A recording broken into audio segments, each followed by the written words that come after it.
Good evening, I'm Abhiday Shrestha and these are the headlines of the hour. After the arrest of Arun Chaudhary in the Bansbari land scam, Home Minister says nobody abusing the state will be spared. Investigation and progress in large cases lacking pace. 850,000 children across the country still without access to school education. Poverty and illiteracy, the major reasons. Annual government campaigns ineffective. At least 3 people killed and nearly 300 injured in a huge gas blast in the Kenyan capital Nairobi. A truck carrying gas explodes, igniting a huge ball of fire. And Nepal lose to India by 132 runs in their last match of the Super Sixes at the ICC Under-19 Cricket World Cup. Indian skipper Uday Saran and Sachin Das score centuries in the win. Deputy Prime Minister and Home Minister Narayan Kaji Shrestha has said nobody abusing the state will be spared. Speaking at the Gandaki Province Level Security Conference in Pokhara today, Home Minister Shrestha said that he had faced pressure from political parties and others whenever trying to take action against those involved in robbing the country, committing crimes or taking part in fraudulent activities, and urged them not to try to protect such criminals. Minister Shrestha assured nobody will be given liberty to commit crimes. He said when criminals with affiliation to political parties are arrested, political leaders complain of their arrests and apply pressure on him for their release. Police have informed that investigations are underway against more individuals suspected of involvement in the Bansbari leather and shoe factory's land scam. The Central Investigation Bureau, CIB, of Nepal Police organized a press conference today and has stated that more individuals could be drawn into the case related to irregularities of 10 ropanis of land of the Bansbari leather and shoe factory. The CIB had arrested chairperson and managing director of CG Holdings under the Chaudhary Group, Arun Chaudhary, then chair of Bansbari leather and shoe factory, Ajit Narayan Singh Thapa, and operator of Chandbagh Residency, Sanjay Thakur, yesterday. The CIB said that in addition to the 3 arrested, more are being probed. It has added that both parties involved in the transactions related to the land have been drawn into investigations. The CIB has claimed that the procedures and decisions related to the transactions have not been transparent.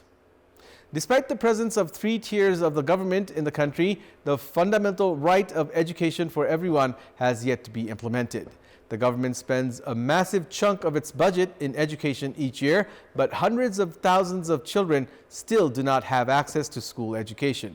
Data has shown that 319,000 children of 8 districts in Madhesh are out of the school education system. The number of students dropping out has yet to decrease as well. 550 members of 60 marginalized Musar families live in Taboli of Jaleshwar municipality, headquarters of Mahottari district. Of them, 125 children are of school-going age. While names of a few children were noted during the campaign for admissions, no child attends school. Madhesh province, which struggles with illiteracy and poverty, has the presence of more than 18% of Dalit community. According to a report made public by the Education and Human Resource Development Center of the federal government, of the 1,851,171 children of the age group 4 to 17, 319,478 do not have access to school education. The highest number of children with no access to school is in Rohtahat with 26.6%, with the least of 14.5% in Saptari. Local levels have the jurisdiction for education until grade 12.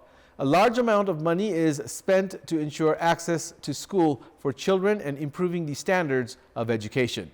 In spite of proper road and communication infrastructures in Madhesh province, the province is behind in terms of education because of lack of seriousness among the government and non-government institutions, teachers, local representatives, and the stakeholders. With the failure in retaining students who attend schools, they have been dropping out as well. Therefore, it is imperative for the government to introduce special programs for development of education in the Dalit and marginalized communities who have for long been ignored by state bodies.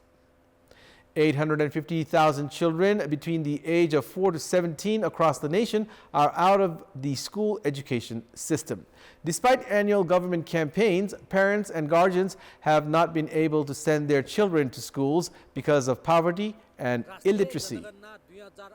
According to the census of 2021, of the 7.5 million children of the age group of 4 to 17, 853,000 or 11.3% are out of the school education system. As per the latest data of the Ministry of Education, of the 2,439,200 children of 4 years age, 18.5% are of Child Development Program, while 8.1% of the age group for grades 1 to 5 do not have access to school education. Meanwhile, 6.8% of 6 to 8 years category and 7.4% of 9 to 10 years category are out of the school education system. In such a situation, annual programs to include all children in the school education system have failed to produce expected results. With 391,000 or 45%, the highest number of children do not have access to school education in Madhya province. The figure stands at 17% in Lumbini, 12% in Koshi, 9.3% in Bagmati, 6.7% in Sudur Pashchim, 4.3% in Karnali, and 3.7% in Gandaki provinces. Parents and guardians have not been able to send their children to schools because of poverty and illiteracy, while the state has yet to pay adequate attention in this regard. Analysts are of the opinion that creation of employment opportunities for parents and guardians and introduction of special programs focused on children could increase their access to school education. However, the government's admission campaign, which began 2 decades ago, has not produced expected results. The government, which has formulated policies and laws for mandatory and free education for all children, is yet to make serious efforts for their implementation. In our Public Voice segment today, we have asked people in several provinces, why has the government campaign to ensure school admission of children not been successful? Let's take a look at what they had to say.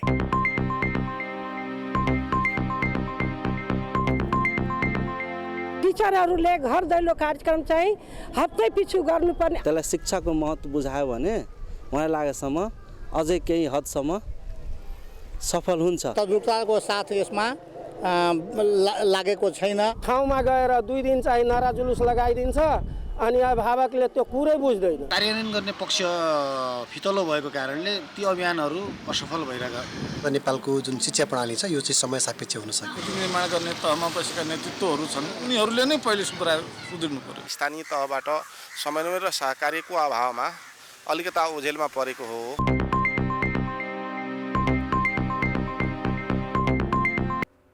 The government has made preparations to proceed with important bills and pre-budget discussions at the winter session of the Parliament. Prime Minister Pushpa Kamal Dahal has held consultations with leader of opposition party and the parliamentary leadership in this regard. With only 3 days remaining for the third or the winter session of the Parliament to begin, the government has yet to conclude on the business to be taken forward at the Parliament. At a time when the bills to be presented at the winter session have yet to be decided, Prime Minister Pushpa Kamal Dahal has held talks with Speaker Devraj Ghimire and National Assembly Chairperson Ganesh Prasad Timilsina at Singadarbar today. Despite government preparation for endorsement of bills, including those related to Truth and Reconciliation Commission, Federal Police, Education and Civil Service from this session, political parties are yet to reach a consensus. Many bills are still under observation at the thematic committees. As the bills are still being discussed, National Assembly Chair Timilsina said that discussions also dwelled into taking the pre-budget discussions in parallel. At the meeting, the Speaker and the National Assembly Chair also drew attention of the Prime Minister to allocate adequate budget for the Parliament. Meanwhile, Prime Minister Dahal also held talks with opposition leader and CPN-UML chairperson KP Sharma Oli about the parliamentary agenda today. Oli said that the meeting at Singadarbar dwelled into topics including the endorsement of the bill related to transitional justice on the basis of consensus. Prime Minister Dahal has increased his activity regarding agenda for the parliament session as it draws close. Nepali Congress parliamentarian Binod Chaudhary has alleged the government involving his own party of seeking revenge in the Bansbari leather and shoe factory land scam. At today's meeting of the Parliamentary Party of Nepali Congress, Chaudhary claimed that the Chaudhary Group had purchased the land of Bansbari leather and shoe factory in a legal matter. He also alleged the government of spreading fear among the business persons by arresting them without prior notice. Chaudhary also added that his entity would assist in the required investigations. At the meeting, party president Sher Bahadur Deuba directed Nepali Congress parliamentarians to play an effective role at the meeting of the House of Representatives, which begins on 5th of February this month. The meeting has also set coordinators for 10 thematic committees and has directed its parliamentarians not to leave Kathmandu during the session. Meanwhile, Rashtriya Swatantra Party has decided to create pressure on the government for formulation of laws in the coming parliament session. At today's meeting of the Parliamentary Party, the party concluded that the government had remained indifferent in formulation of laws provisioned by the Constitution and decided to mount pressure on the government. Family members of Nepali nationals who had reached Russia for recruitment in its security forces are pleading with the government for their rescue. Some Nepali nationals reached Russia after being deceived by middlemen, while others on their own aspiration. However, after facing problems, they are now making appeals with the government. Today, family members of those who have been recruited in the Russian army made appeals with the government for their safe return. Birajan Bista and his brother Nirajan Bista had reached Russia after spending 1 million rupees 4 months ago. They contact their family members on a daily basis and urge for appeal with the government for their safe return. Rabin Rai of Kotang had also spent hundreds of thousands of rupees 6 months ago to go to Russia, where he was immediately deployed in the war. He has been sending messages about his injuries and wish to return home. Family members of such Nepali nationals recruited in the Russian security forces have made appeals with the government for their safe return today. Meanwhile, a few Nepali nationals have managed to escape the war and return home. No entity has exact data on the number of Nepalis currently recruited in the Russian security forces. While the government says that more than 200 Nepalese are likely to be involved in the war, 133 have filed applications at the Ministry of Foreign Affairs for their return. Official data show that 13 Nepalese have died in the war so far. Efforts have yet to be made for the repatriation of their bodies. Despite several government efforts for the return of Nepalese recruited in the Russian army, they have yet to produce any results. It's now time for our segment Public Pulse, where you text us with your opinion. Public Pulse.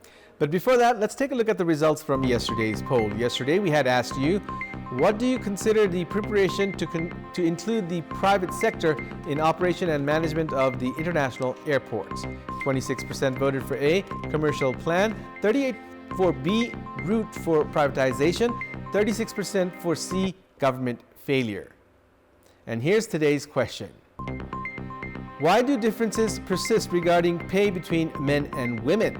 Your options are A, patriarchal structure, B, lack of pressure, and C, government indifference. The voting is on. Type NEWS, select your option A, B, or C, and send it to 34001 to share your opinion with us. And it's time now for the international update.